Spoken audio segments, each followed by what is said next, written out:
আমি এসেছিলাম চাঁদনি market, Chandni Chowk metro station. আর ফেরার মুহূর্তে একটা সুন্দর জিনিস দেখলাম, ভেড়ার পাল।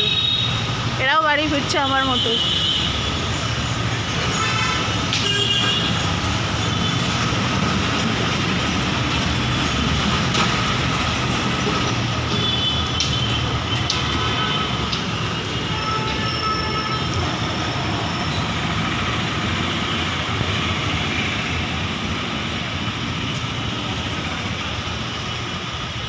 আমি এখন এক্স্যাক্টলি এই জায়গাটা দাঁড়িয়ে আছি, হাওড়া যাব, তার বাস করছি।